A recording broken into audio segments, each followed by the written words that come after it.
$250,000 if you have that in a bank. And unless you have this 250,000 in separate accounts or separate banks, if you have more than that in a bank and it goes down, you're not going to be insured for that other amount of money. Most people don't have that kind of money, but if they do, the feds are not going to consider you to be too big to fail. You know what I mean?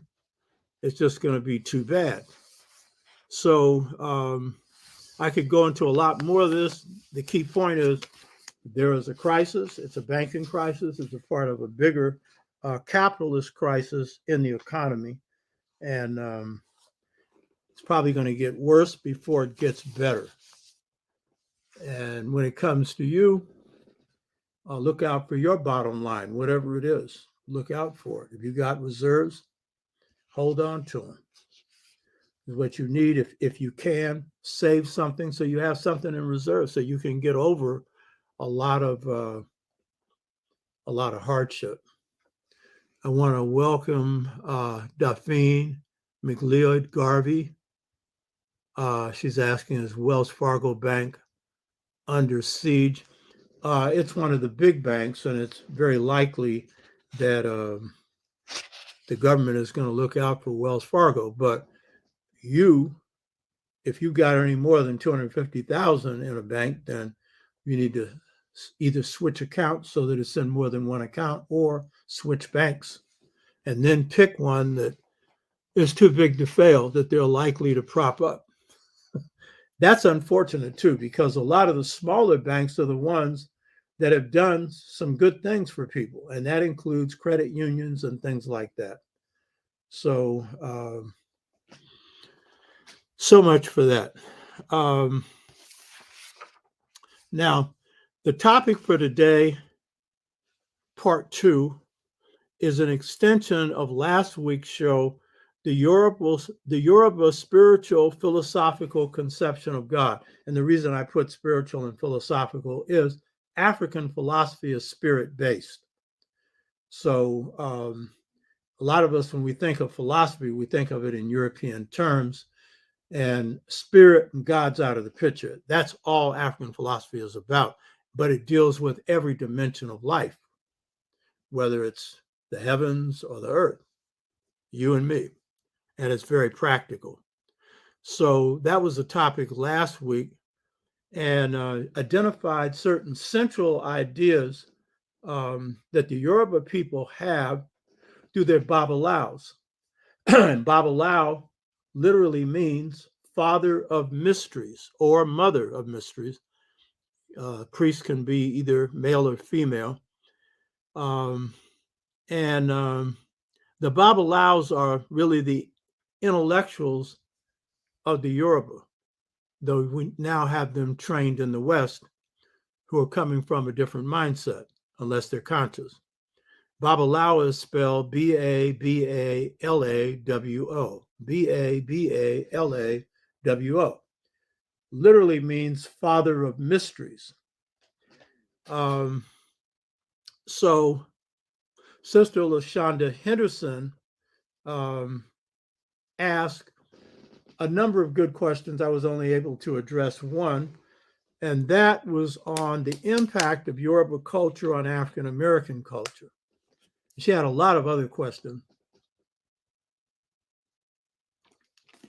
but it wasn't possible for me to deal with all of those. And I really liked the questions, and it also got me to see another way that I need to approach this show. So, LaShonda, I really want to thank you for your questions and the way in which they were formulated, because they were designed to answer questions for the listening audience today.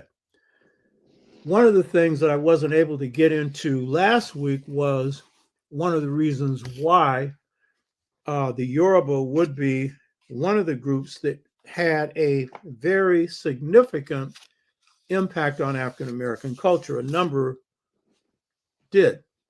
Igbo, big influence. And we see the democratic aspect of Igbo culture, which runs through all African cultures in different ways, having a profound effect on African American culture. Asante, and other Ghanaian cultures have had their profound effect on African American culture. The Bambara, which Malcolm's great grandfather was probably descended from, warrior cultivators, builders, spirit people. They had, and a host of others. The Niger-Congo Bantu region provided a host of African cultures coming into the Americas and into the United States.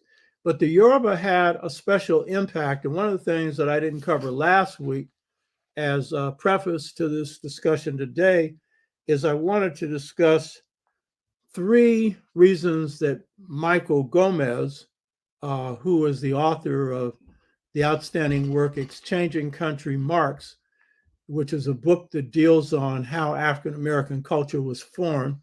And then if you look at my book, The Integration Trap, this book here, Generation Gap, Caused by a Choice Between Two Cultures, I have a near 90-page chapter on how our culture was formed. You should check that out because you've got a mighty culture running around here talking about you lost one.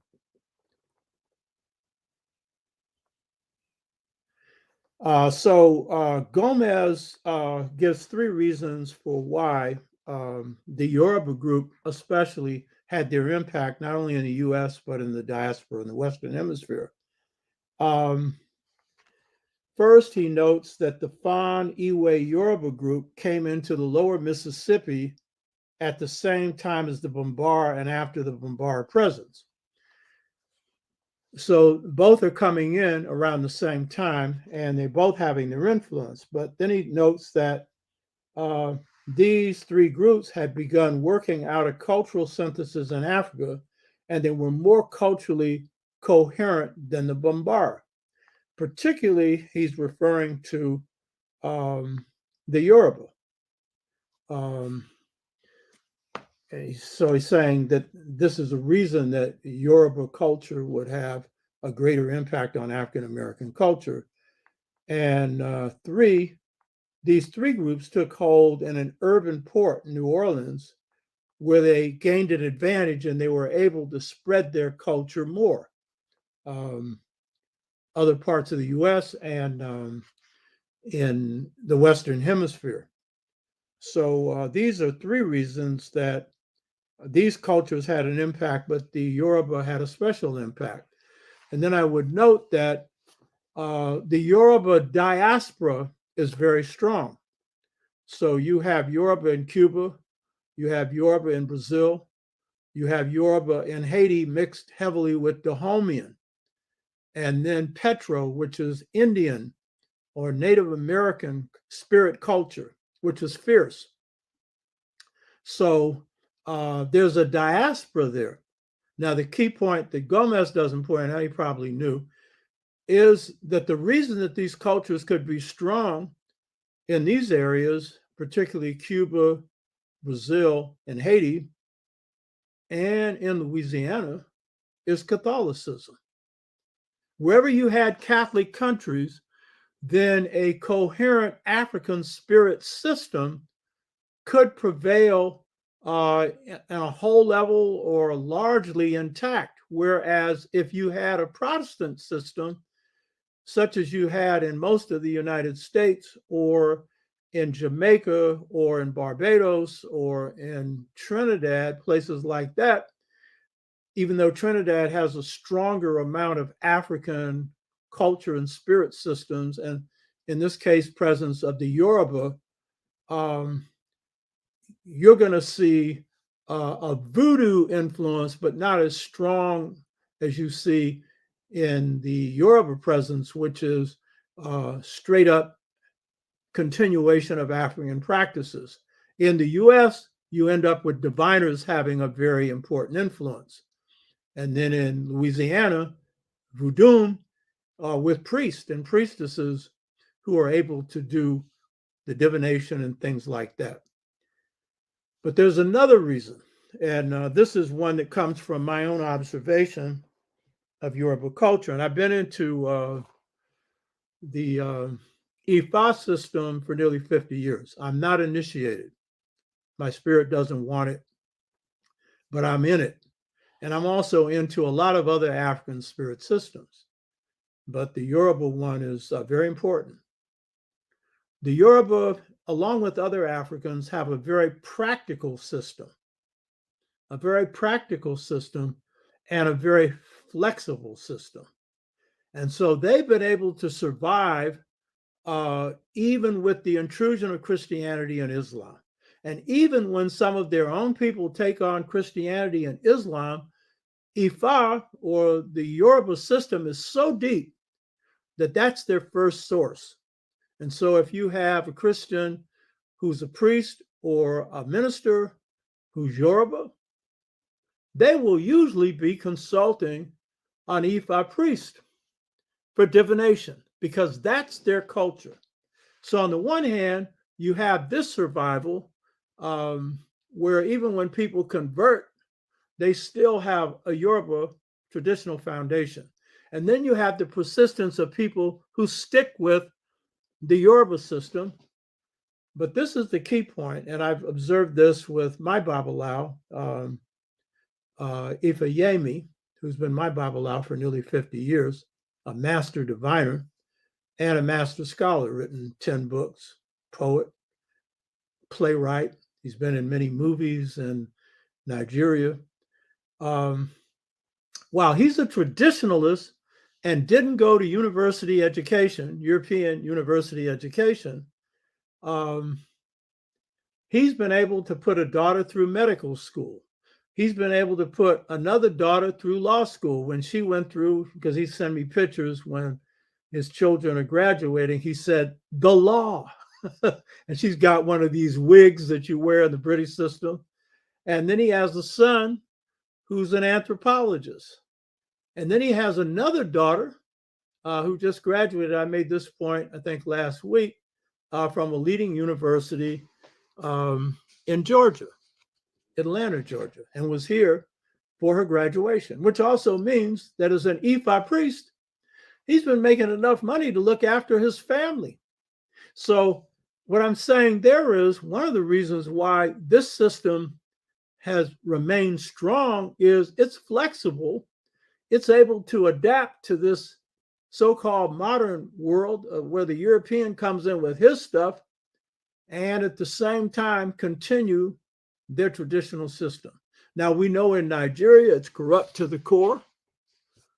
You've got gangster operations going on there. The rulers have taken everything and stuck it in their pockets, and the people have got nothing, you know? So the Western system is strong, and it's going to have to be changed by drawing from the best of your own and updating it. And some of you don't believe so, because I hear some of these questions you're raising. You think everything that should be thrown out, the baby and the bathwater. And those are most of you that haven't been engaged in struggle, because you'll know that, as Amilcar Cabral said, the liberation movement is an active culture. An African-American or New African culture is Africa at its core, at its foundation, its fundamental principles. And this culture always needs to be strengthened. So you draw from the best of your past. And Africa, as Chinwe Achebe said, things fall apart. Things have fallen apart. If you're going to put things back together, you're going to need in the puzzle some of the best of your stuff. And if you don't have it, you're going to see a continuation of blacks doing what whites did to us. Sometimes even worse, if you can conceive of that. If you look at what's happened in Africa, you should be able to see it with some of our leaders here. So I just want to add that so the Yoruba play their part in this cultural continuum here and play an important role in our own culture. So today, what I want to examine is another dimension of the spirit, the dimension called human destiny. Now, this show today was entitled A Comparison Between Yoruba, Asante, and Kemetic Ideas of Human Destiny. And the person who does the PR on this show likes to get information in early. So this time I got it in fairly early. And once I started going through laying the show out, I realized that no, that's not a good idea for me to take all of these three in one show. In addition, combining parapsychology, which is another area. And usually I don't send out any kind of promotional material until I've thought the show through. But I thought because I had done the first one and yeah, this would be good. There's commonalities between Yoruba, Asante, and Kemet, and then parapsychology. Yeah, I could do it. But then once I started laying out, I said, no, I can't, you know? And so today, and I'm not making any apologies either, you know, because we've been doing a disservice to cover all of this all at once. So today I'm going to focus again on the Yoruba and their conception of destiny. And then next week we'll go into Asante and Kemetic as well as parapsychology, and I'll be able to do that because I pretty well know how that's going to work. So that's what's happening today. So today, again, we're going to go back and look at the Yoruba conception, and you'll see commonalities when we look at this next week, but also unique differences. And that one of the reasons for the comparison is there's an African cultural unity. And so we have common conceptions of certain things around culture. And it's amazing because it spans north to south, east to west in Africa, you know. But one of the reasons why you want to do comparative studies and not just focus on one culture, a lot of people are just stuck on Kemet. Well, if you are, fine, that's good. Some people, it's because it's their mission. Their mission is to really dig into that. But as Theophile Obenga said, Dr. Theophile Obenga, he and Diop did not make that mistake. They understood that Kemet's a part of inner Africa. And as I've shown, all African civilizations grow out of the Twa, the world's first people who give birth not only to the world's first civilization, but its highest.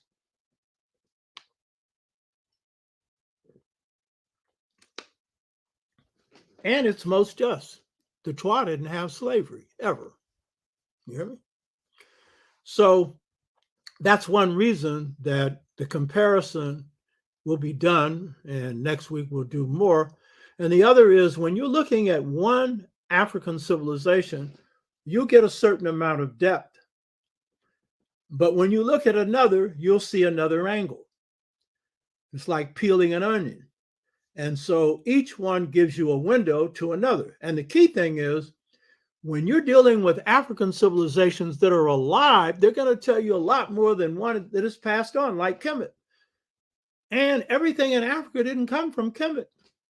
And I'm not downplaying Kemet. I'm just simply saying, if that's where you exclusively locate everything, then unless it's your calling, and that's understandable, then you're missing a lot. You know, you're really missing a lot. So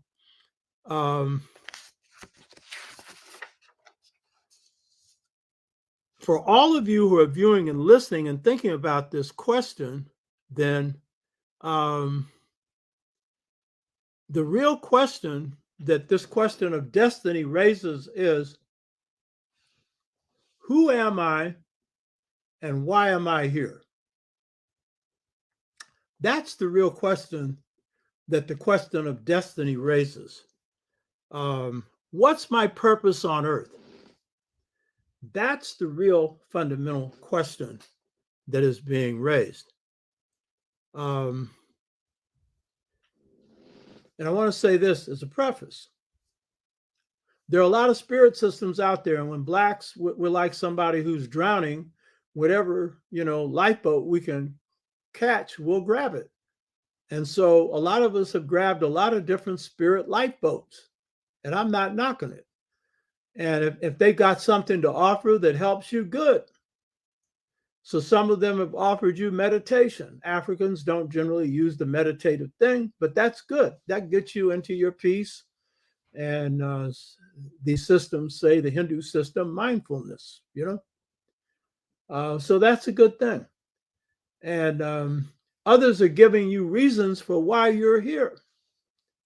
And that may or may not be good depending on the accuracy of it. What I want to say about these African systems is this. They not only share a common unity, they are original. You don't see what I'm discussing today, you don't see this in any other spirit system. You'll see an angle of it, like you'll see the reincarnation angle and then the reason for it, which is something you have to really look at and see if that's accurate. But the emphasis on destiny here, you don't see it there. Why? One is the African civilizations and people go back to the root. So we're getting back to the foundation. And then we're drawing from the root people, the Twa. And then the root civilizations that follow from that, the agrarian systems that follow from that. And so what happens is what I'm going to be discussing today isn't some theory that somebody just came up with in their head.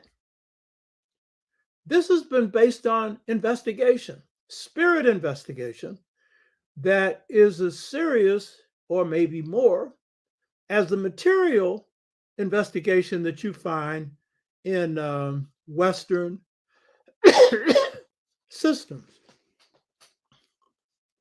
Wolf Manlew is saying that Dr. Finch's book on ancient Egypt, 10,000 years, that just come out, and I've been trying to order it. I'm going to get it. I'm sure it's a good book. He's smart because our historians have been stalled in limiting their look to 32, 33, 3100 BC. I want to look at it. In fact, I want to have him on this show. So he's one of our best scholars. He's very good. And you're going to note something with me. While this is the Dr. Obutashaka show, I give credit where credit is due. And there's some heavyweights out there, and he's one of the real heavyweights. And he doesn't get enough credit for his work. His Star of Deep Beginnings is a masterwork. Focusing on the Dogon and astrophysics, and because he's a medical doctor, his grounding in science is good. So he's able to bring that in giving you a better understanding of Dogon thought. So the African systems are based on spirit investigation. And they know the spirit realm as well as they know the material realm, and better even than a lot who just exclusively focus on the material realm. And so what I'm discussing today, this isn't just theory. And I'm going to give you next week, we'll come at it from different angles, and you'll see the angles that continue to confirm this. And then if you check yourself out, some of you already know this is solid stuff. This is not theory as in an idea that may be right or wrong, or a hypothesis. This is not that. This is solid. And this solid thing answers the big question of who am I and why am I here? Now, we're living in a materialistic society. It's crooked, as Malcolm said, as a pretzel, as a million pretzels, you know? It has no value for spirit. Yet it knows those that run the country know spirit's a reality.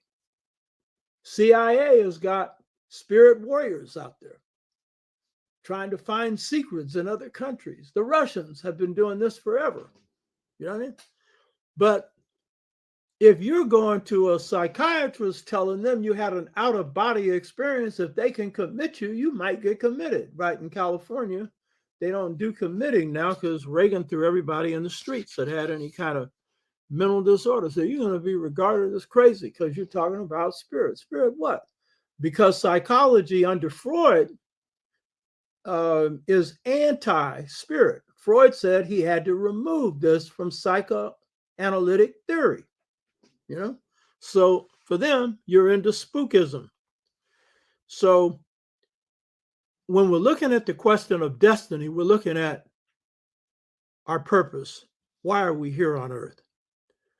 Now, when I first started doing this show, a young sister who was a viewer, she sent a message, and the message was, she said, I feel like I'm broken. I feel like I'm broken. And I understood what she's coming from, because that's what the system has tried to do, whether you're talking about enslavement, which was literally trying to break you, or this system that does the same thing. It doesn't just do it to blacks, it does it to everybody, but it has a special agenda for you and me, African people, Native Americans, and people of color. So feeling broken, that's coming from a system that's trying to break you, and in numerous ways. So, and this system that's trying to break you is a system that is structured to make those on top happy, even though material things don't always make you happy, by getting most of the goodies, by sucking everything up. So the small, greedy few that founded this country and set the structure of this, the political structure up, and the economic structure based on enslavement, where they got free capital, our labor, to get rich on. So what it does is it sucks the goodies up so that the average person doesn't have the basic things they need to live: enough food, clothing, and shelter. And on the planet, the average person's living on $2 a day or less. And then the geeky Bill Gates going around giving people instructions on what they need to do to better their lives and acting like he's a good guy. He says he's going to give away all his wealth. Well, you shouldn't have had all that wealth to begin with. Because when you got billionaires, nearly trillionaires, then it means you've got a whole bunch of hungry people. You hear me? And so this is part of what breaks you down. There's a material impoverishment that makes it difficult to just enjoy your life. Look at the homeless people we see all over the country. This is a third world country now, you know? Why? You've got people who have jobs. The jobs don't pay enough for them to pay rent. And then you've got people in various other states of impoverishment. And then some with psychological problems. All the homeless are not psychologically disturbed, but the psychologically disturbed need care. But they are disturbed psychologically because this is a sick system. It drives people mad. So the system we're living under doesn't just attack material well-being, it attacks people's dreams. It attacks their inner wishes. Too many gifted people today, Black, are considering suicide. Too many.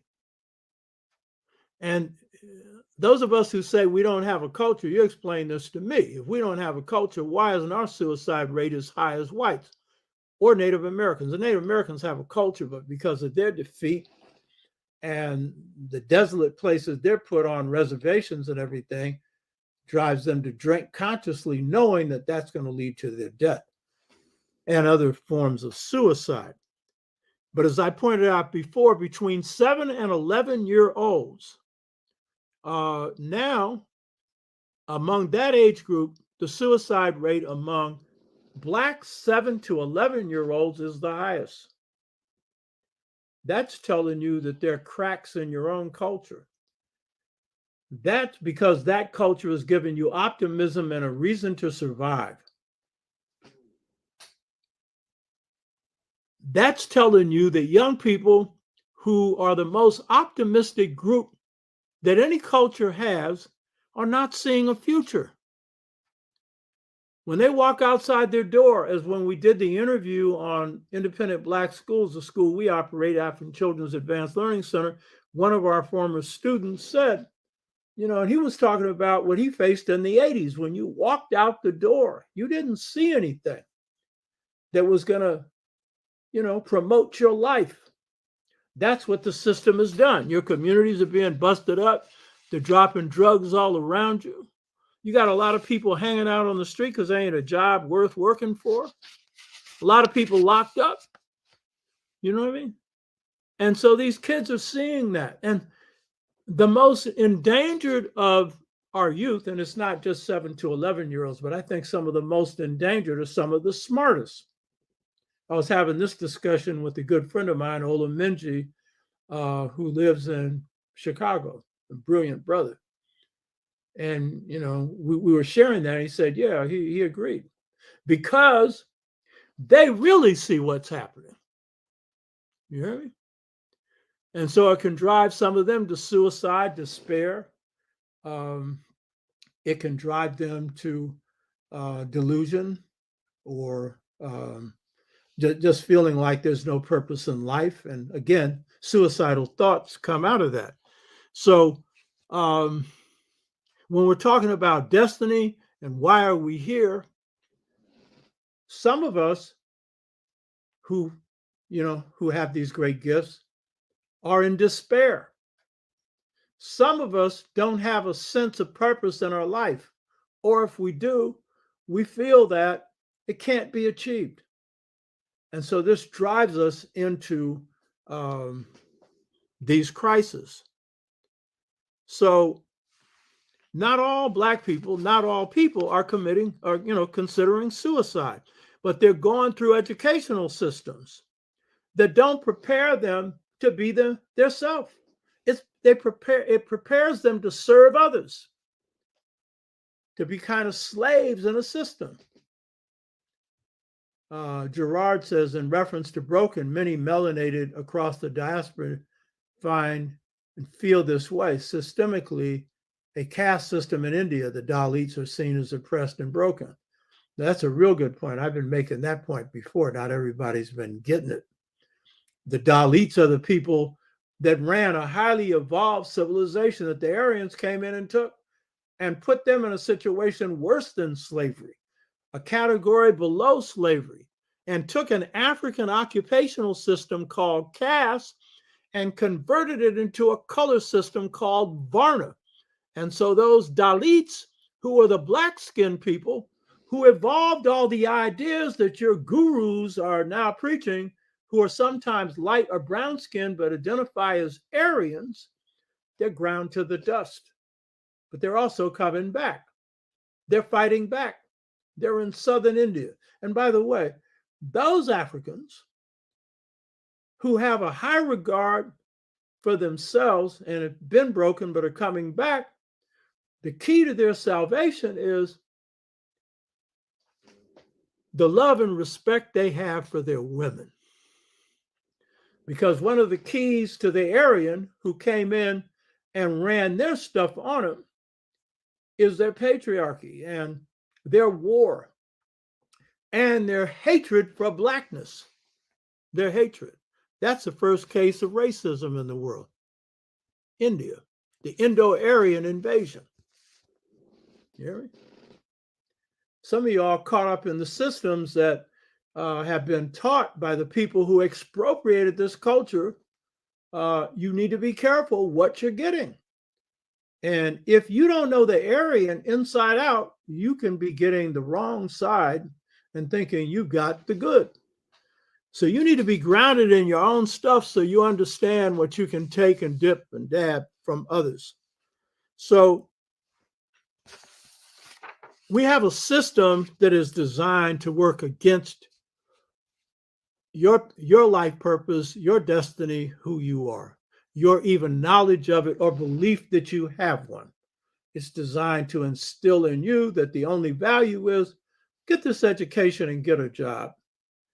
Do whatever you can and, just, have a few goodies and everything's all right. And then most people don't have it. So some young people say, you got it, I'll take it from you. Get into that. You know what I mean? So that's a reality of the society at large. Everybody doesn't buy into it, but that's the reality. So in examining the meaning and purpose of God, of destiny, it's important to also distinguish between levels of self-knowledge. One level of self-knowledge that we often exclusively deal with, and even when we're talking about spiritual, we're really only limiting ourselves to that, is the cultural level and the historical level. This is the level of identity forged by either a knowledge or weakened by a lack of knowledge of your history and culture. And culture includes your way of life and design for living. So for African people, Africans in the US and the diaspora, wherever we are, knowing our history is very important because it's the key to self-knowledge, self-respect, and self-love. And when you know yourself, in this case, your ethnic self, you're empowered. That gives you strength. And that's the key to love. Self-love is the basis for all love. A lot of us will say we love God. God comes first. But if you haven't placed yourself and your people first, it's going to be very hard for you to love God, because it's going to be very hard for you to love, because all love starts at home with self. So, and that's unconditional love. That means accepting yourself the way you are and then working on what it is that needs to be worked on. So this is one dimension that is important of self-knowledge. But some of us restrict ourselves solely to that level. Now, we know that the level of identity, cultural and historical, has been messed with by our oppressors, because when they get control of your present, they're able to go in and rewrite and distort your historical and cultural past. And they'll get you to think that, yeah, because we got the upper hand on you, all the stuff you got, you need to throw out. You need to go with us. You know what I mean? And then you'll find out when you go with them, you're not them anyway, and you're on the bottom and you're being abused and everything else. And it's not doing you any good, So knowledge of self is key. And the key thing you gain from knowledge of self is foresight and hindsight, and the ability to see yourself through your own eyes. Foresight, to see ahead, that comes from seeing from way behind. And then to see yourself through your own eyes. Lao Tzu says, perhaps we have narrowly defined intelligence. Can we add to it that intelligence is the ability to solve problems? If we added this, perhaps we would develop differently. Yeah, it's that. But it's also, there are levels of intelligence. And I had a show that I did on this, and it was dealing with the servant mind and then the higher mind. And the West operates on the servant mind. I mean, if you're looking just at what the feds are doing right now, that's the servant mind. In that they're looking at one thing, inflation. Now, deliberately so, because they can tame a lot of problems with this, which is basically the people, make it more miserable for them. But the servant mind sees things in parts. The mind with exceptional intellectual clarity that the Kemites call Sia is able to see the connections. It's the whole mind. And when you've connected to God's mind, you'll realize that anything you get from God is the whole of a part. My little twin lineal thing, which is real key to revitalizing African families, communities, and nations, and the world for that matter, from unjust to just, that comes from God's mind. And the systems that God explained to me were the basis for just societies. male, female, equal empowerment in all phases of society. That's a whole. That's the everything in anything. That's the seer mind. You got to pipe into God's mind to get there. So solving problems, yeah, that's a part of it. But you better understand if that's all it is, you are also into American pragmatism. Yeah, they're real good at solving an immediate problem. And the question is for who? They'll sell you on the idea for everybody. I'm going to just depart, Lao Tzu, and answer a question that you sent in. What do I think about this candidacy for president of Cornel West? I think it's stupid. And I think it's backward that in a close presidential election where it could go either way, and this crook could get back into the White House, but this is a crypto fascist, that you're going to be putting other candidates out there that can split the vote. That is why Trump is going to win the primaries, because a bunch of candidates are running against him, but he also has a solid base. And that solid base is going to come through for him. You understand? And Cornel West, I appreciate a lot of his little radical ideas. He ain't got no alternatives, but he's got a critique. He's pro all the things he should be, the feminists, the gays, the blacks. He ain't got the slightest idea of African culture at all. But, you know, he's a nice guy. But why didn't you pull this at another time? Why are you pulling this now? You know, I think that's bad. But I think he's also coming from this lower servant mind. He's been trained in the Ivy League Academy. He sees things in one dimension. So I'm sure he's going to roll out a lot of reasons why you should vote for him. Yeah, sure. Suppose 2 million blacks vote for him and a few others. Huh. In a narrow election, what's that going to lead to with all the vote rigging that's going on right now? So solving things, I agree with Lao Tzu. Yeah, you should be able to solve things. But if that's the limit, you're in American pragmatism. And American pragmatism is the only philosophy with no principles. You better have some principles guiding your life.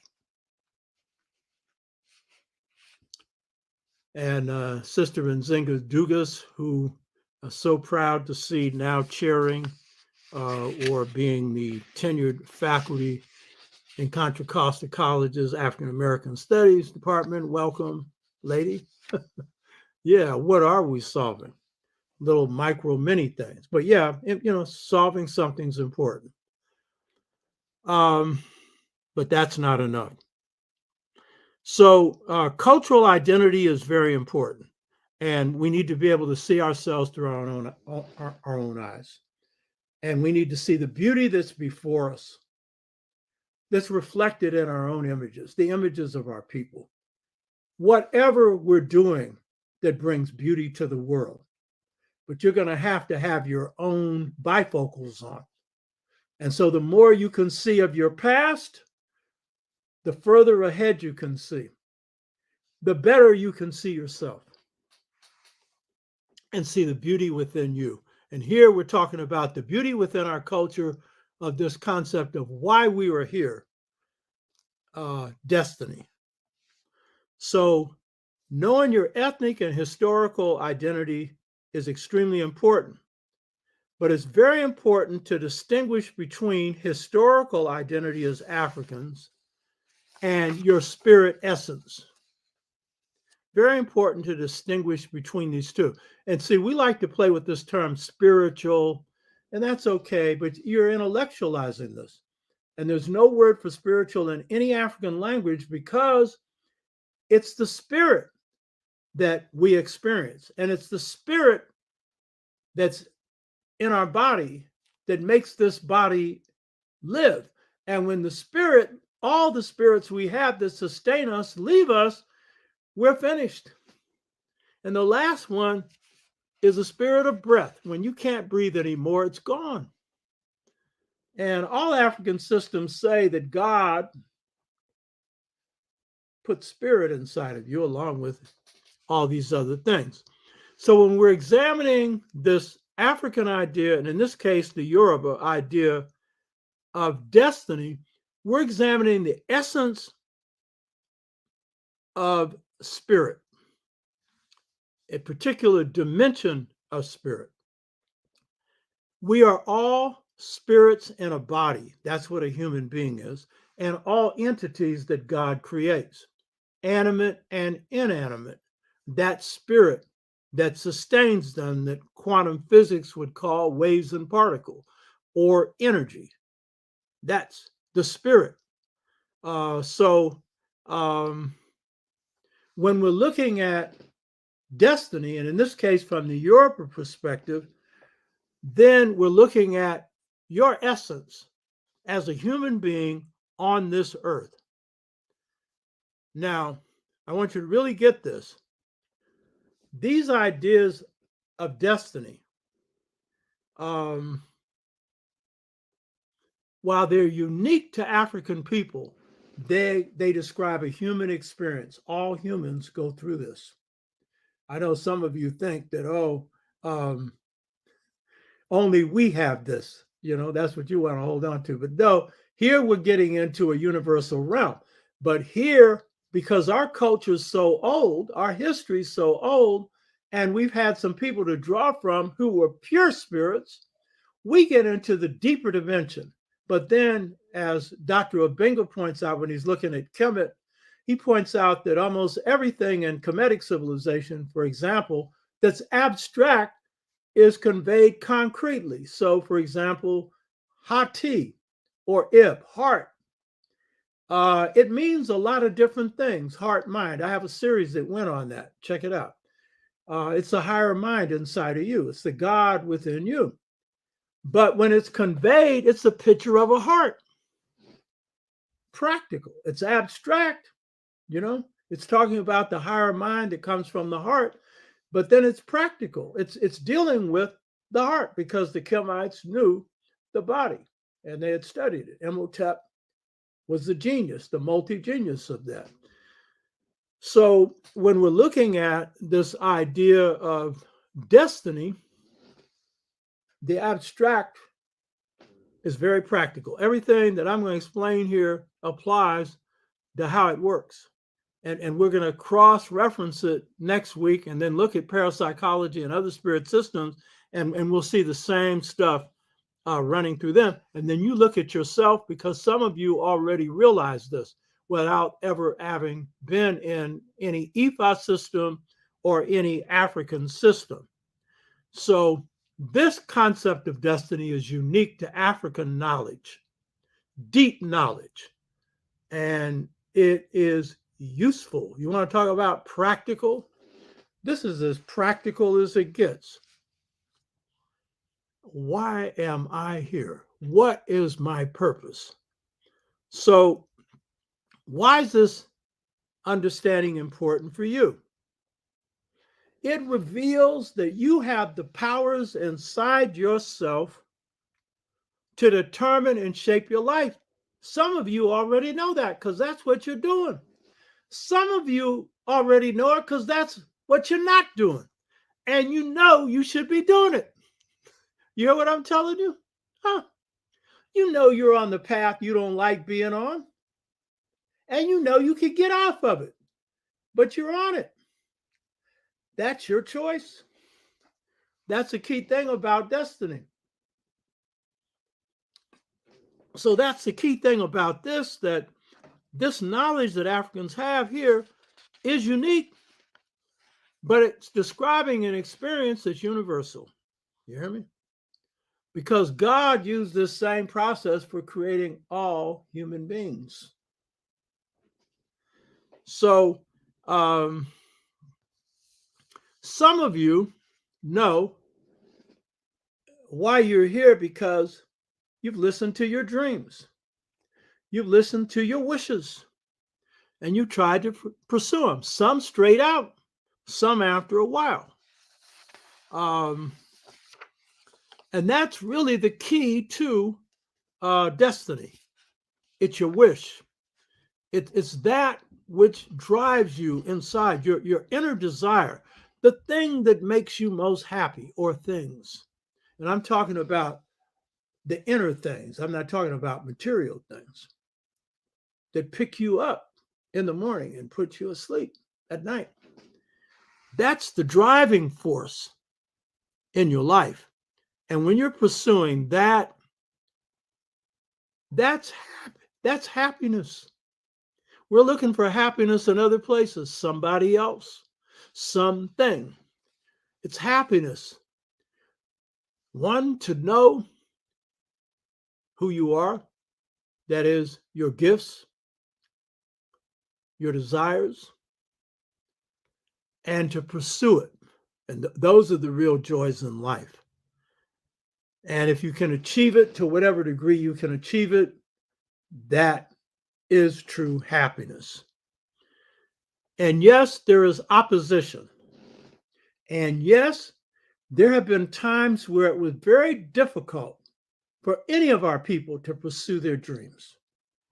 Very difficult. You're talking about enslavement.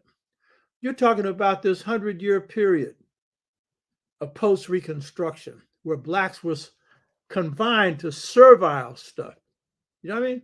Some could break out of that, but most were confined to that. So yeah, we faced that kind of opposition. But guess what? You're going to find out in a minute. People chose to come here to address that. They didn't choose for that to happen. They didn't want that to happen. But it's brave spirits, because every spirit on Mother Earth is brave. They came here with a mission, with a purpose. They could have stayed back in heaven. And some people will say, man, they're in some homeless shelter out cold in the street. Why didn't I stay there? But you have some spirits who are homeless that are purposely so. Don't get me wrong. I'm not excusing the system that oppresses them. But there are some people who are experiencing oppression, who are high spirits, who are here on a mission to help uplift others. So a lot of people who fall down in the pit, who when they pull themselves up, they're the ones that can provide the greatest help. And some of them are around right now.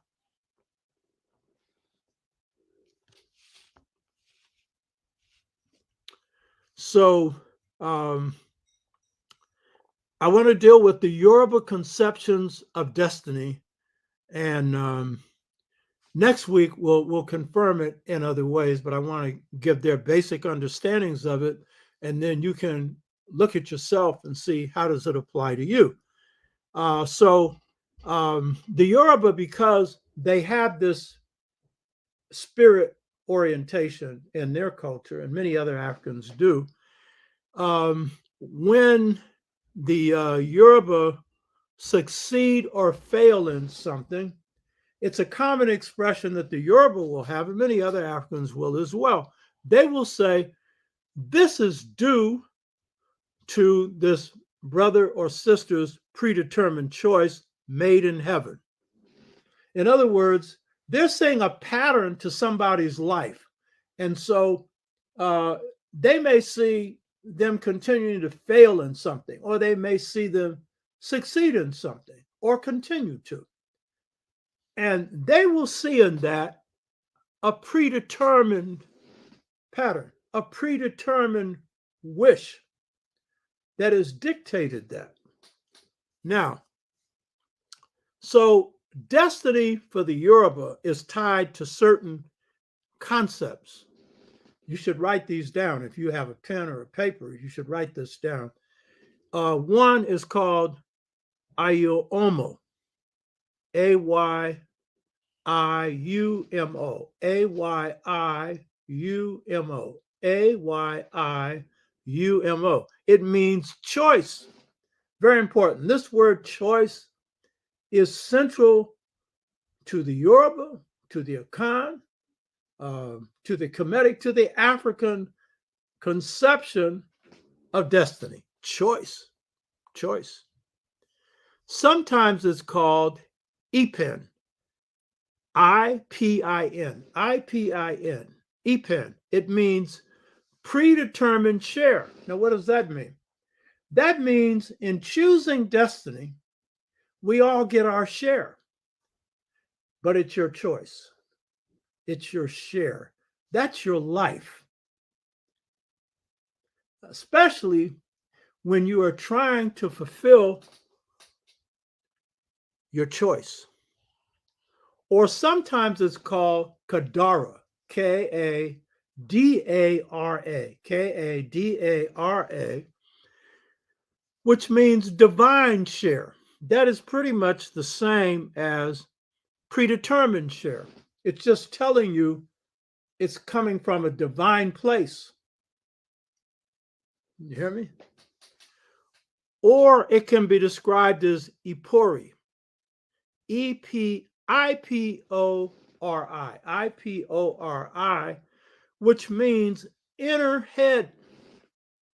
You'll see why that's important. Ipori. So, predetermined choice can be, there are a number of different words for describing it. One is Ayumo, choice, Ipen, predetermined share, Kadara, divine share, or Ipori, meaning inner head, inner head. The key point is all of these terms for predestination has underneath them choice. And then what you get when you make the choice, which is a predetermined share, a divine share. So this is also suggesting that this idea of destiny is divine. It's a part of divinity. It's sacred. It's of a spirit essence. And that's why when we're talking about self-knowledge, now we're getting to the core of what self-knowledge is.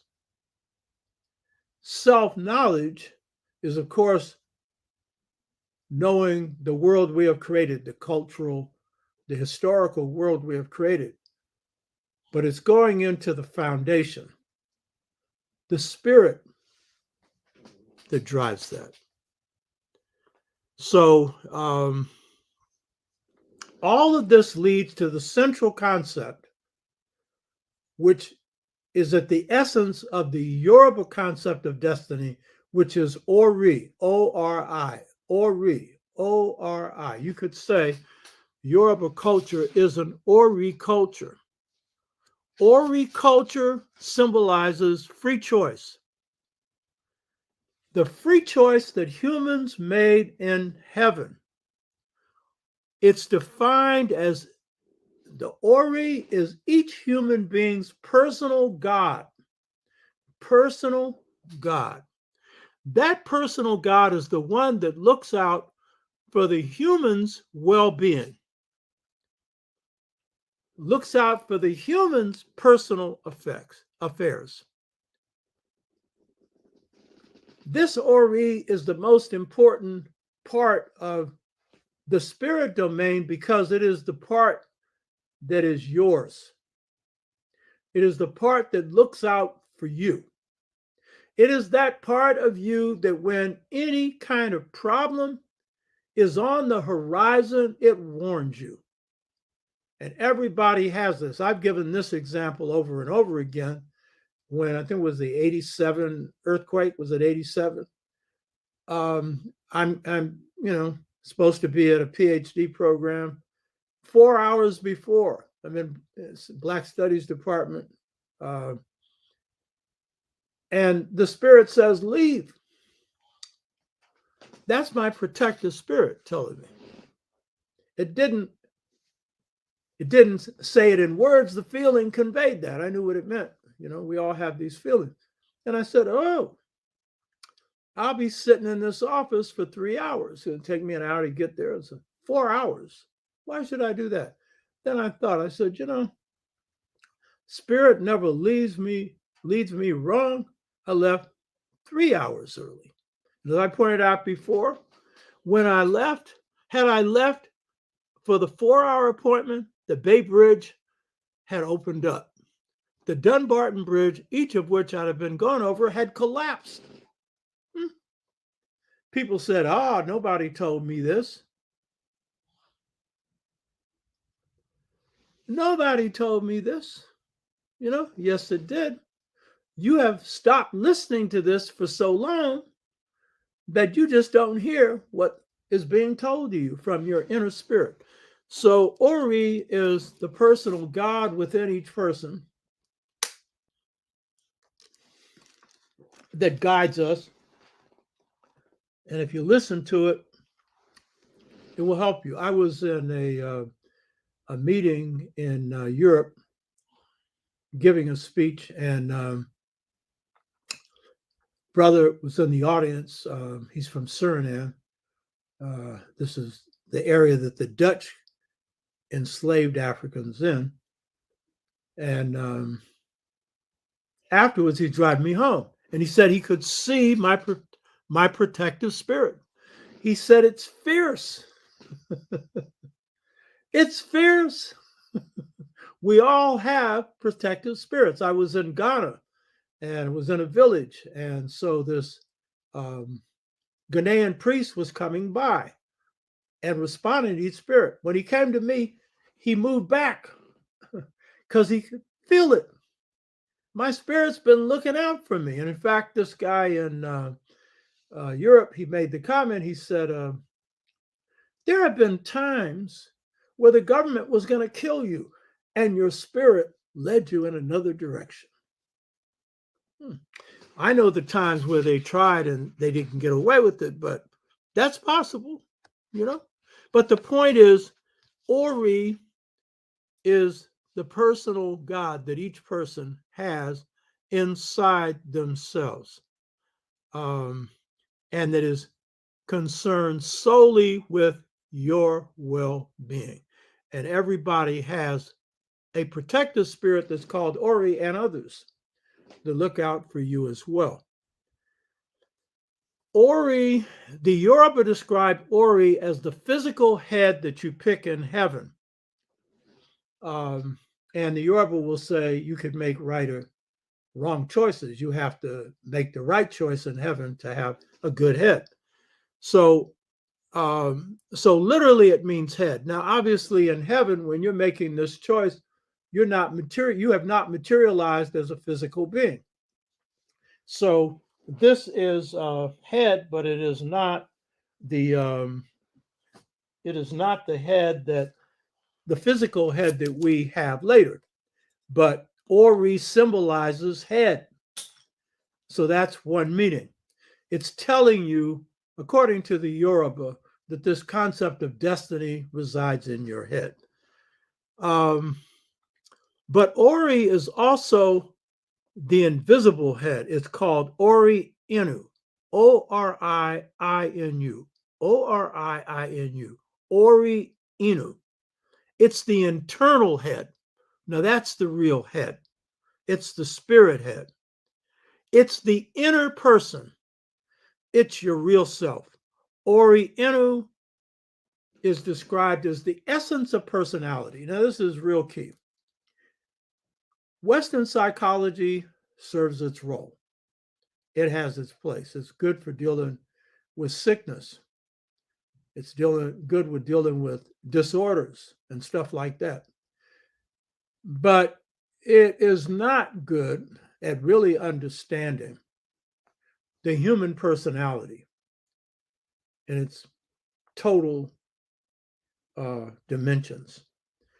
And Ori is describing the essence of the human personality.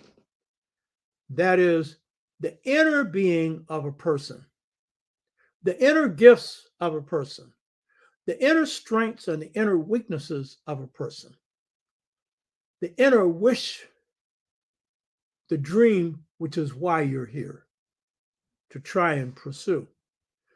What's comparable to that is the astrological chart. Now, Yoruba don't use that, but Dogon do.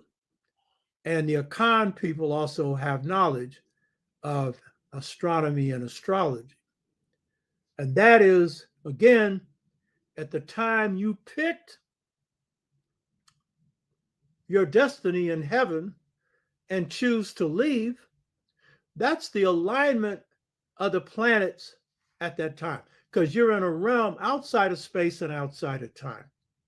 But to come to a place of time, you pick an alignment of energies where planets are interacting in a certain way that you can have the best chance to fulfill what you are coming to the planet for. There was a question that one of the viewers asked Lao Tzu. He asked, is there such a thing as collective destiny? Yoruba generally, when they're giving a reading, they're giving a personal reading because they're dealing with each person's personal destiny. But there is such a thing as collective destinies. And generally, I'll describe that in the next show. But yes, there are collective destinies. And yes, but you are generally, when you're dealing with this, you're going to deal with your part. What is it you're contributing? And we generally call this generations. So generations come in with certain needs, with certain interests, and so forth.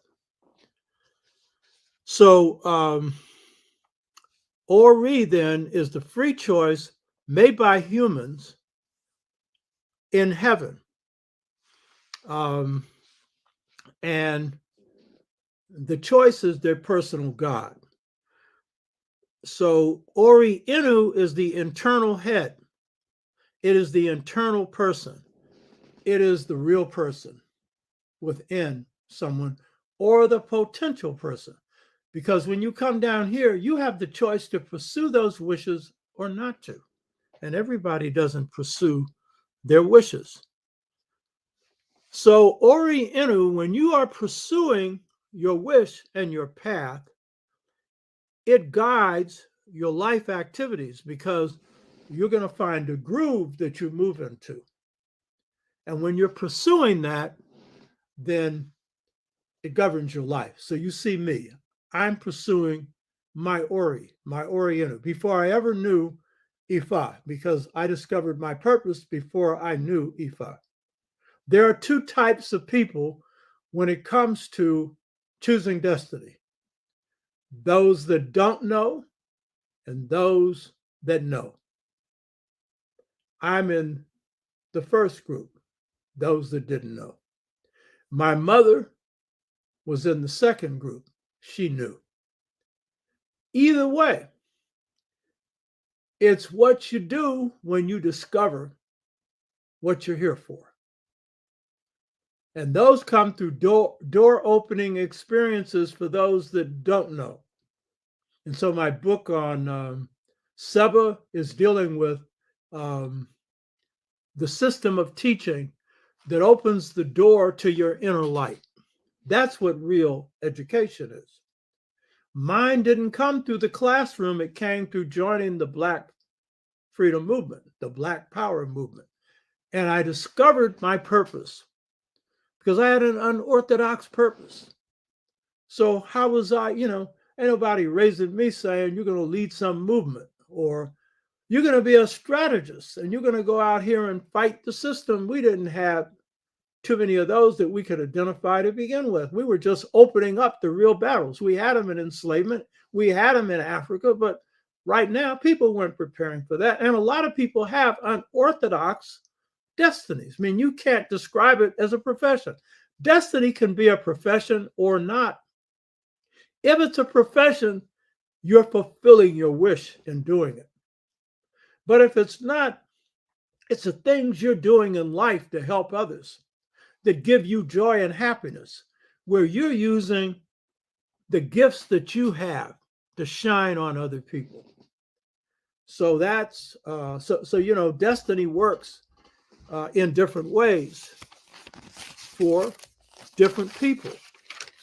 So knowing your passion is real key. And then some of us for various reasons, are taken off our path, off our wish. One of the greatest reasons is trying to please others. One of the worst things you can do.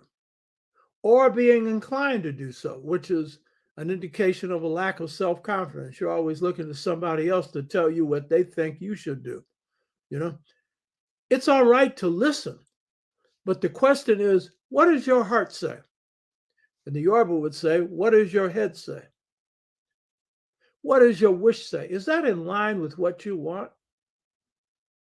Because if it isn't, it can look so good to everybody else. But if you're not in line with it, it will be misery. So there are a lot of ways in which we get taken off our path. We're under oppressive conditions. We're abused. Things happen to us. And it takes us off. And sometimes permanently off. And then sometimes people use that as a stepping stone to achieve their wishes. So in the end, a lot of this has to do with your choice. The essence of Ore is expressed through its power as, in another Yoruba term, Orishe, O-R-I-S-E, Orishe, which means head or source of being. In other words, Ori is God within you. This personal God that's guiding you, and there are other forces in you as well, that's God within you. And all African systems say God is within us. Christianity, Islam, and Judaism, God's on the outside, creating externally. But all other systems, we're a miniature expression of this God force. And so when you say that you have the power to change things, you got God within you, and then you got your own personal God. And then you can call on the higher one as well, and the other ones as well. There are many more, but this is the most important one. So in the Yoruba understanding, and they've investigated this, so they've traveled to this realm and witnessed this. You hear me? To the realm of heaven. They've seen this. This ain't something they just came up with. And what have they seen? And we'll go through parapsychology next week and see if it confirms this. They have seen spirits in heaven kneeling in the presence of God and picking their portion, Ipanori, their destiny, their lot. It's their choice, not God's. This is the key point. Because if you think about life on earth, this is a free will exercise. Your free will and the free will of others. And there are others that can be here to cancel out yours. You know, political forces, spiritual forces, economic forces, military forces. You know that, you know. So I'm not telling you, oh, it's just here. Just decide you're going to do this and it's going to happen. No, baby. This is a realm of struggle. And those of you that say you don't want to struggle, hey, as long as you're alive and breathing, you're struggling. And what's wrong with that? And the key thing in the struggle of life is winning. In this case, winning your happiness. Winning because you are genuinely being yourself. So the Yoruba is saying destiny, which is your God within, the portion or lot that is picked in heaven is picked as you're on your knees in the presence of God. And what is it that you pick? You pick your life course, which is inside of you. You pick your parents, the time of birth, and the challenges that you're going to face on this earth. Ori, according to the Yoruba, has a twin quality. One, it's the essence of your personality, and two, it's your guardian. So it's both the spirit, and at the same time, It's your human essence, which is spirit.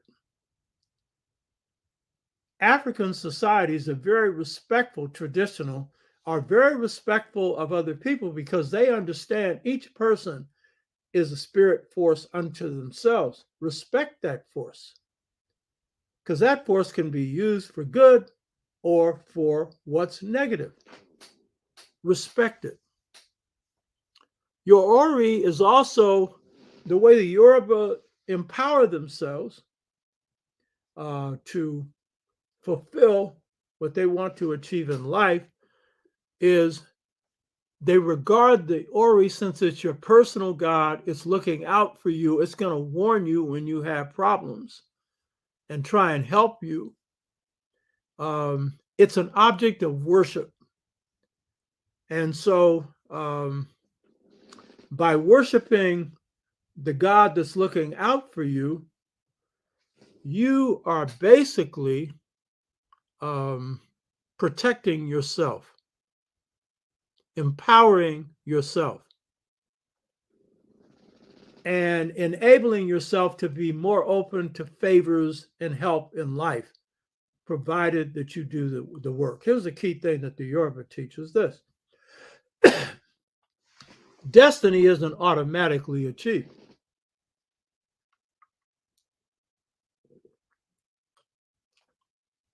But there are two key requirements. One is hard work, and two is good character.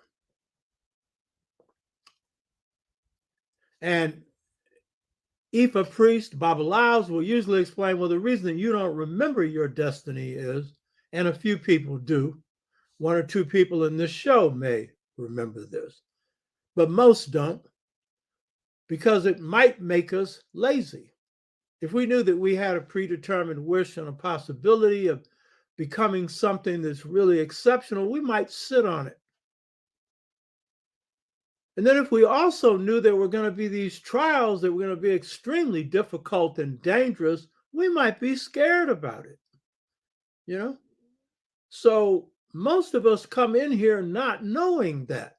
And we certainly don't know when we're going to leave. I don't want to know that. Do you? I don't. So the proof that you have a destiny isn't based on, oh, you remember this choice. It is based on, do you listen to your spirit? Do you listen to your dreams? Do you listen to your wishes? And do you do something about it? So when the Yoruba refer to a person's double, they call it Enike, Enikeej, which means that your spirit double, because you have one that's in you, one is in heaven looking out for you, that is trying to protect you. So you have this double looking out for you as well. So one of the things about Ifa is it's a divination system. It carried us through enslavement. Our leaders on the plantation were diviners, by and large. And in the Catholic countries like Haiti, Brazil, Cuba, they formally assumed these in the full role of Babalaos, or whatever the particular spirit system was in the part of Africa they came from. But here in the Western Hemisphere in the United States, where Protestantism prevailed, the divining thing was key. And so the enslaved African went to his priest, his diviners. Sometimes they were women, as one person points out, fewer here than men. And that person was divining for them their future. All enslaved narratives say this: they were there to prevent whippings. Anytime you get a standard message coming from African people, and particularly those under oppression, they're hiding something, because it's always more than that. And so they had all kinds of questions. But the key ones were when they were getting ready to do something risky, like try and escape or lead a slave rebellion, or do something else that was prohibited, they wanted to get guidance. Could it work? What did they have to do to make this work? That's what was really happening. And of course, if they were sick, what could be done to heal them? And some of the longest living Africans lived during enslavement. I pointed this out before, as well as the shortest living, because the average age in the US is around 50 years, in the Caribbean sometimes much shorter. But you had those living to 126 and 127 years. And you have enslaved Africans saying, back in those days, we lived a long time. Meaning after slavery, we're living longer, some of us, than we are now, because we were more African. Because we knew more about the human body. We knew about cleansing and stuff like that. And a lot of you come out of families where your parents, your mothers, have had you do cleansing. I do that. It's coming from what my mother had us do for 18 years, and my grandmother, great-grandmother, had her do it. And that goes back to Africa. So some of us were actually healthier because we were more African, even though we're under the stresses and strains and hell of slavery. Now, in African systems, what's called a netter can be a divine principle, but it's usually an ancestral force, like, say, a Sar, who is a human being who gets deified to a high level, or it could be a high spirit that never left heaven, or what the Yorubas call Orishas, who were sent, according to the Ifa system, by Olodumare to this earth to perform different functions. So my Orisha is Obatala, Obatala. It's the oldest of the Orishas. It's the Orisha of wisdom. So that Orisha has that function. Different ones, Orumala. Orumala is the Orisha of divination. And that Orisha remembers and knows all of the compacts made by humans in heaven. And so when you're going to a Babalawo for a reading, and I've done this many times, they're consulting your Ori to see what's going on. And usually you're going there because you have an issue. It might be a health issue. It might be a financial issue. It might be an interpersonal issue. It might be a death issue. I've told this to people before, but those that are new haven't heard it. When I moved into this house in 1993, I get a call from my Babalawo, Ifeyemi, who was the brother on the picture of the last promotional, a master who's now an Yoruba, great diviner. He'd been my Babalawo for a long time. And he called me to tell me he saw me in a coffin. And he called me early in the morning. He never called me in the morning early, and he never talked about his dreams, And jokingly, I said, how old was I? Because everybody dies. I was joking because I knew he was talking about death soon. And he said, you look just like you look right now. And so we negotiated something, and then as a Babalawo, he did things. And then he came to my housewarming later in 1993 and wrote in the book, you'll live a long life. Well, I'm 83 going on 84 right now. Then I was in my 50s, 30 years ago, Now you say, how did you know that was going to happen? See, that's a typical Western thing. Well, first of all his predictions had come true before.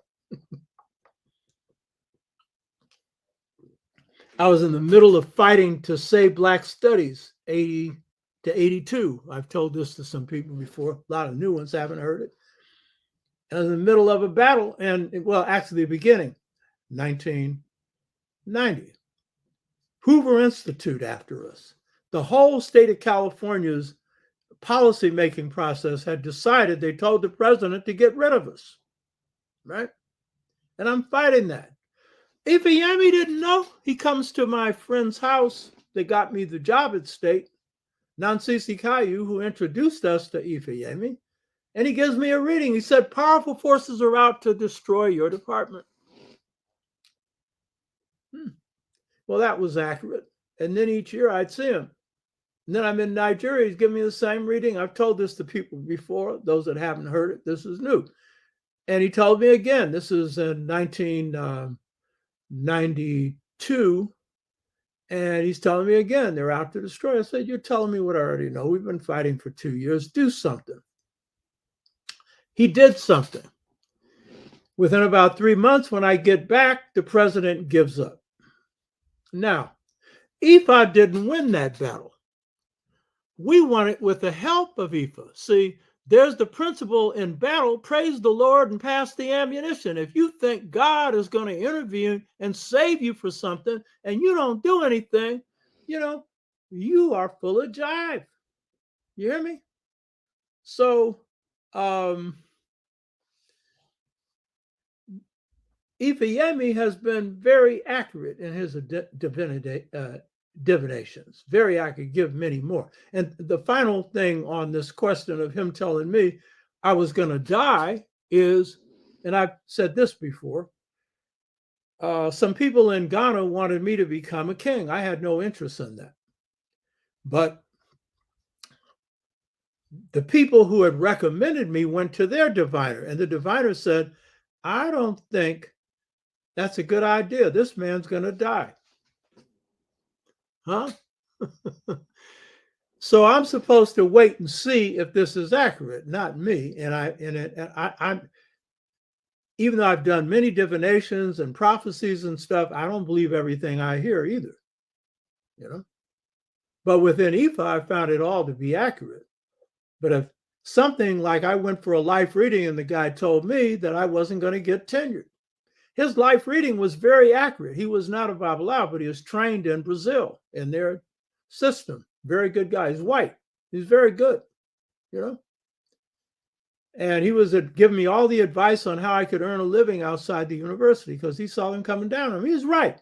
If the people that were reviewing me stayed in power, I would have been denied tenure. But they actually got moved out.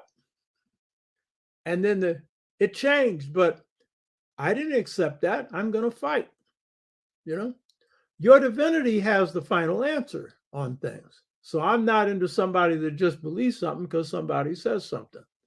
I'm into the nuts and bolts, see, touch, and smell too. So this is divination. It's situational. It's dealing with your life situation as it is. Some diviners are good and some aren't so good. Some priests are good and some aren't so good, but many of them are.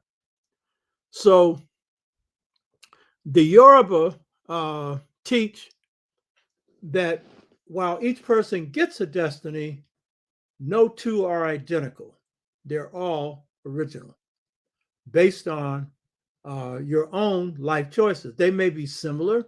They might be musicians or scientists or artists, but they're not all the same. And this may also, in part, describe why African-American culture values uniqueness so much. That's because we're a creative culture.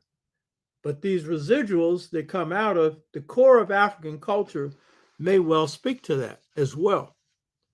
So knowing your purpose for being is the most important thing you can know in life. You can know a lot about everything, but if you don't know yourself, then you become functionally illiterate. So we can know all about world history, all about world spirituality, we don't know our own, we're illiterate.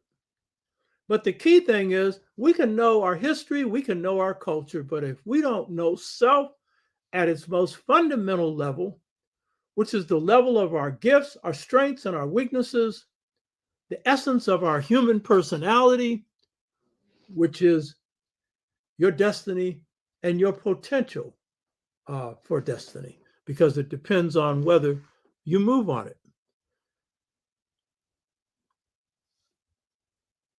That is the most important knowledge you can have because it is the reason for your being.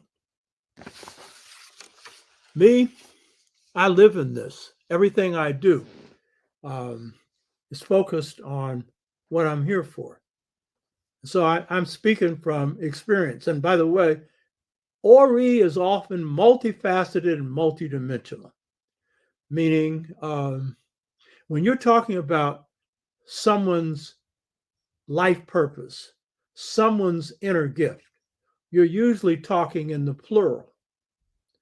Alicia Keys, give an example of someone that's big, She's an artist, but she's a singer, and can she sing in the old rhythm and blues style with her hip hop update? She's a master pianist and she's a composer. She's multifaceted. Now, some are only singers, but if they are, they have other dimensions to their art, and that's the nature of destiny. It's also why Western education is so sad when it comes to addressing this, because it's designed really to put you to work. That's it. And it's okay to get a job, don't get me wrong. If it's one that conforms to your destiny, it probably won't be working for some corporation. And most Blacks don't get a chance anyway. That's for white people. Very few Blacks working in corporate America. But if you're working for the government, city, state, or local, or some other job, well, is it doing something good for people? Have you got your own business? You know what I mean? Whatever. But the key point is when you're looking at your wish, usually it's multifaceted. In my case, I'm a strategist. The strategist I discovered in battle. The battle was a part of being an organizer. So that's one of my purposes for being here. And then I'm a reader, but I started reading the right books. That prepared me for scholarship. I didn't have any intention of being a teacher or a professor or anything like that. And then as I undergone trials in life, it led me to deeper dimensions of the spirit. So I call myself a spirit scholar warrior. You know what I mean? But those are the wishes inside of me. So everything I'm doing, I'm happy because I'm pursuing my path. Pursue yours. And yeah, people tried to knock me off of mine. And who knows what's going to happen when you get in this battle called life? A lot of you do because you're in the midst of it. Some of you are pursuing your destinies. Or some of you have been on the wrong track and you need to get on the right track. Get on is what we call the good foot. That's the foot of happiness. That's the foot of joy. That's the good foot of life. You hear me? Huh? So when James Brown was on the good foot, say it loud, I'm Black and I'm proud. He was both manifesting our culture, but he was at the same time pursuing his purpose as an artist. He had all kinds of troubles and problems. Far from a perfect person, but, he was pursuing his. So next week, I'll compare the Yoruba concept of destiny with the Akan, Kemetic, and parapsychology. So I hope you got something out of this. African systems are good, they are useful, and they can help you in your life. Many have done well without them. You do even better with them. It doesn't mean I'm not doing this to recruit somebody into Ifa. I'm not an initiate myself, but I'm not doing it for that reason. But to share a perspective that gives you a better sense of yourself. My mission on earth is to empower our people to do their thing, just as their mission has been to empower me. I mean, everyday black folks woke this brainwashed Negro at that point up and put me on the path of consciousness. And that's what I'm encouraging with you. Be yourself. Don't be somebody else. Be yourself. Be your African self. Be your spirit self. And this is key. Be the best self you can be. That's what Ustadi Kadiri, who's one of our teachers at the African Children's Advanced Learning Center, said was this goal in teaching, was to encourage his students to be their best self. And that is what you can do. Wolf Banlu is asking, how do we get the donation to you? This time we have the proper answer. Click into Cash App and then type in $sign and type in all words together, Pan African, AFRICAN, Publishers, and then make your donation, and that will go through. We got that finally straightened out. So I hope you got something out of it. This ended up being 2 hours and 9 minutes. I'm trying to cut these, but can only do what you can do. Hotep, I hope you got something out of this, and let's see what we got here. And don't forget, for people who came in late, that Ana Maria Cabral, Amilcar Cabral, the greatest leader in the 20th century, the person in the sunglasses behind me, we'll be interviewing her on July 6, 10 a.m. Be a pre-recorded interview, it'll be done earlier, but it'll be live after. I'll be coming on and who knows what else. And the topic is the role of African women in the armed struggle in Guinea-Bissau and Cape Verde. Amilcar Cabral's greatest leader in the 20th century, and his wife is quite a lady. We're honoring the sisters who have engaged in struggle, armed struggle.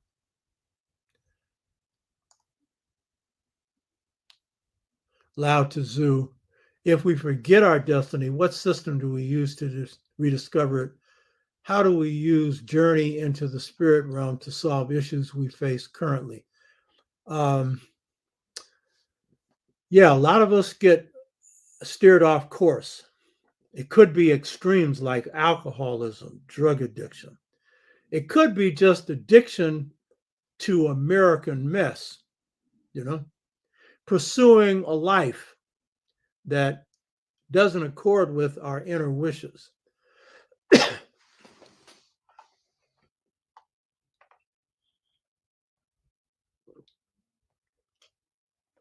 The main thing, I think, is through listening to ourselves, listening to our inner voice, our inner spirit, and listening to those wishes that we've had as children, and deciding how we're going to deal with that.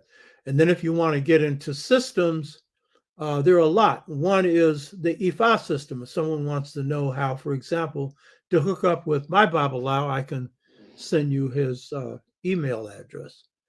So click in at the bottom of the show and give me a contact. I can send it to you. Or go to people who have these spiritual gifts themselves and can tell you some stuff about yourself. But the main thing is listen to what's inside of you, your wishes, your dreams, and decide what you're going to do about pursuing them.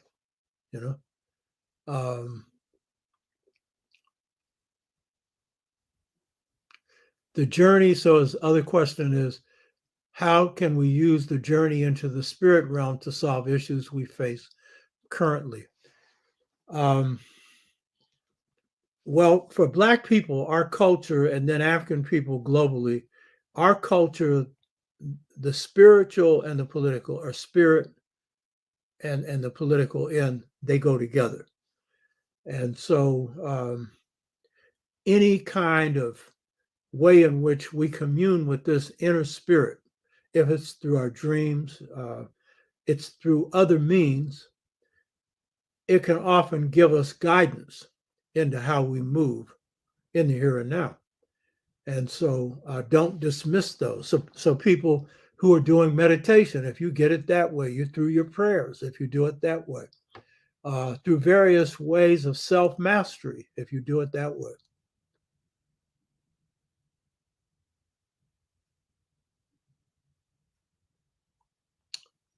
Lao Tzu is saying, knowing when I'm going to die is very useful.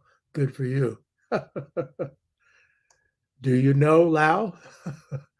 Because what I know is, even if you knew, you can get it changed.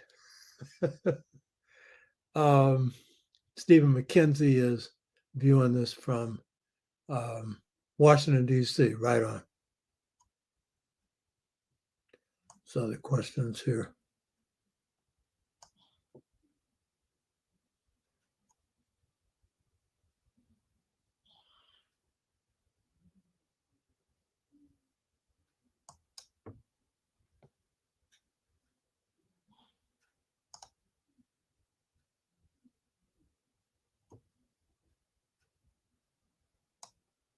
Really want to encourage people who are new to the show, subscribe, and encourage other people to as well. Okay, Lao Tzu. How do we distinguish between destiny and the influence of the dominant culture on the subordinate culture? That's a real good question. First, we need to be able to distinguish between our culture and the culture of the oppressor, because then we'll understand, we'll have a lens through which we can view choices. And because now we're in an era of a choice between two cultures where the oppressive culture is impinging on us in a lot of ways, because socialization, family systems, communities, church and school systems have been weakened or broken, then it makes the likelihood of wrong choices greater and harder for us to make the right choices. So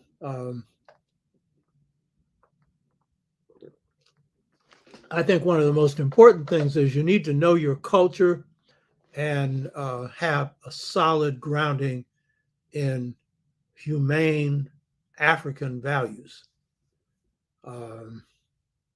So, for example, the Western culture places the individual and money above everything else.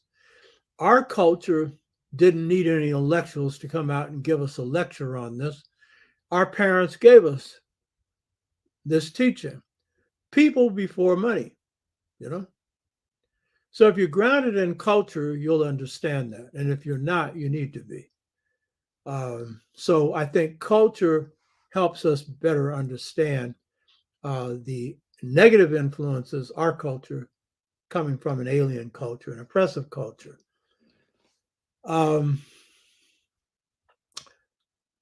are you able to distinguish between destiny and the influence of the dominant culture on the subordinate culture? The key thing about destiny is coming to a point where you understand what you're here to do, what your mission is, what your purpose is, or missions, plural, but usually all tied together. And it's always about helping others, advancing your people and advancing humanity. So it's always within that context.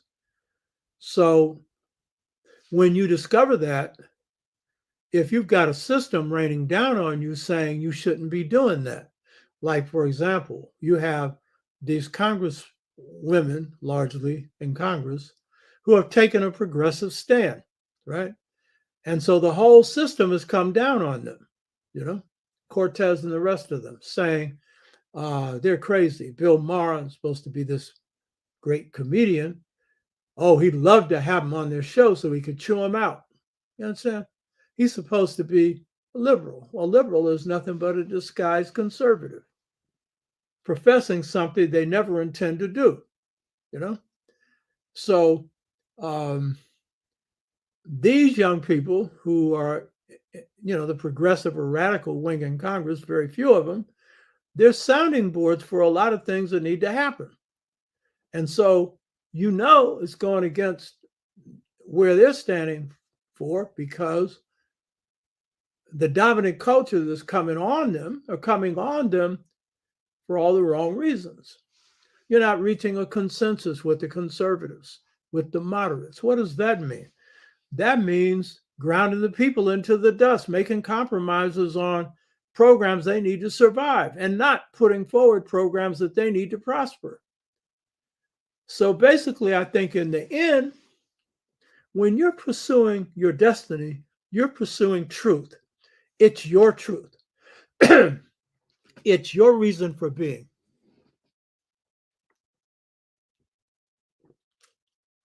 And your destiny is being countered when it's going counter to truth. In this case, your truth. Meaning, like if you're listening to Coltrane, it's his truth in music, or Malcolm's truth in politics. I'm using the big names because people know them. So that's real key, because in the end, destiny is your inner truth. It's your reason for being. And so I have a saying, I don't give a damn.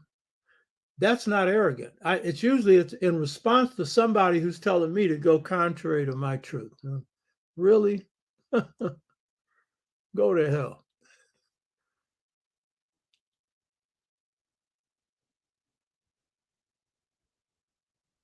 Wolf Manlu makes this point. Therefore, fate is fated only by your choice.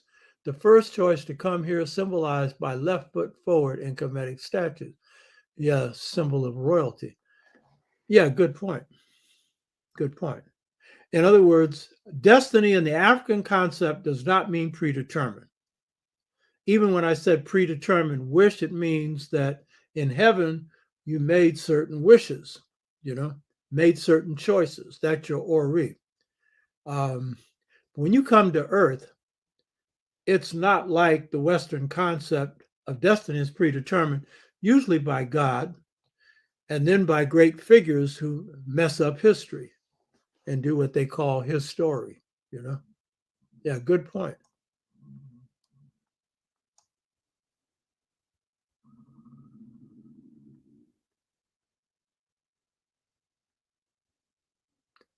Richard Bates, this is a comment.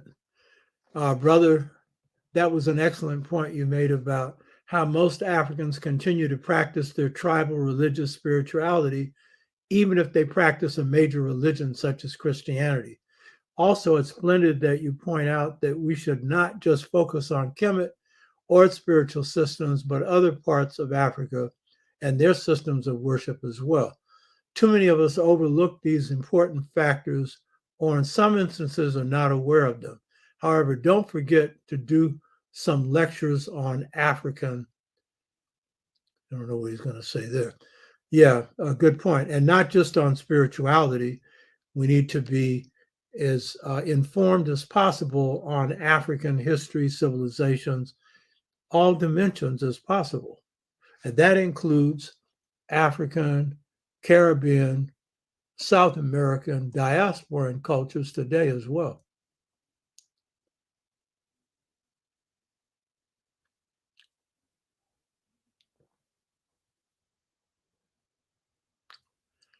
Brother Ogawa is referring to one of the topics we had before, Afrocentricity, making the lower logical mind the servant of the higher spirit mind.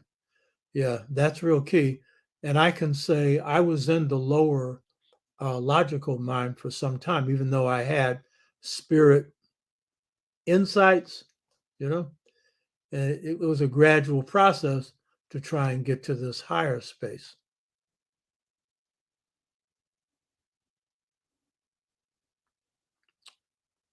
Okay.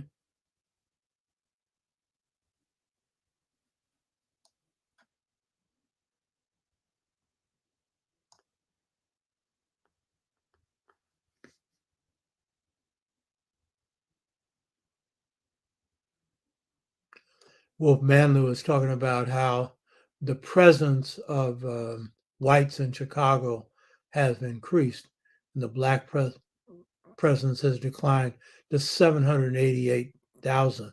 Imagine that 788,000 would be a decline, and there has been.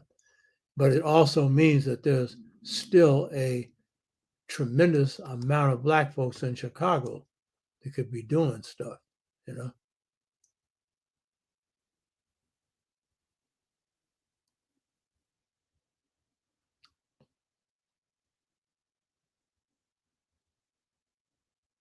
Alex Terry is making comments about how the unhoused, the homeless are demeaned. Poverty is made a crime when there shouldn't be poverty. Got all this wealth, it's just not spread around.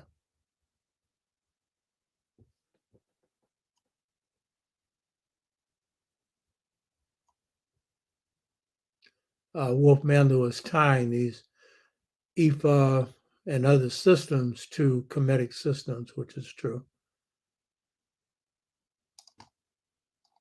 Let's see if there's more here.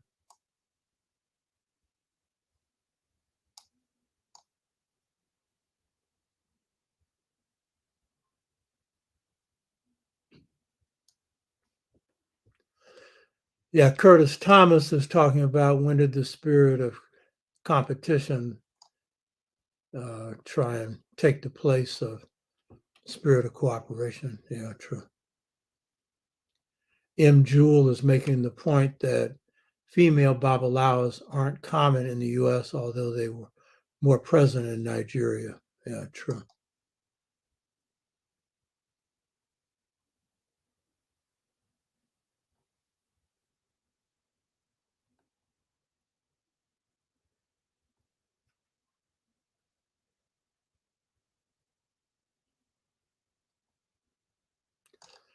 Kurt Thomas, do you think the real reason they loosened bank regulations is to mask all the money laundering the ultra rich need?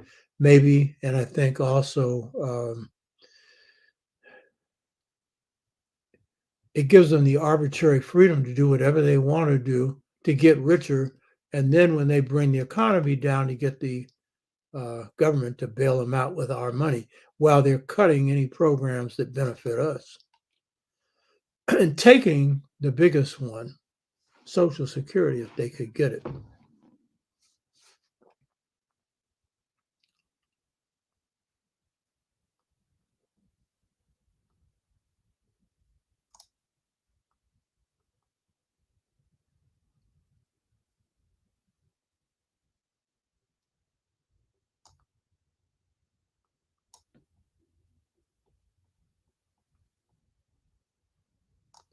See if there's anything new on the bottom.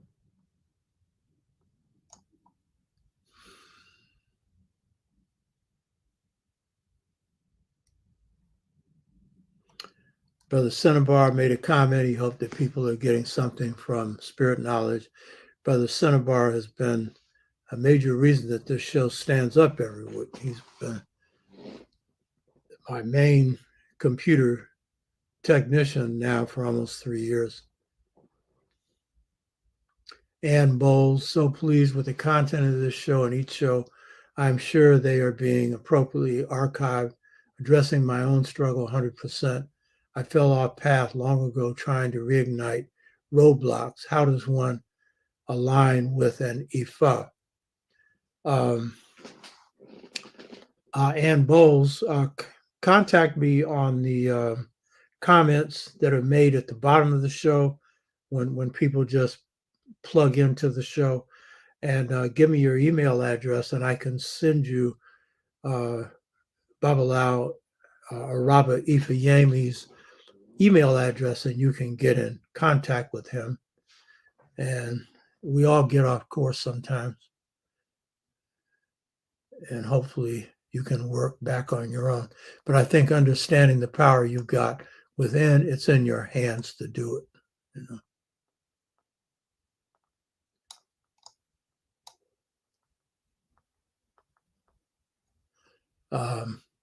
Lao Tzu is saying we need to be able to think for long periods of time. Got that right. Okay, I think we're about it here.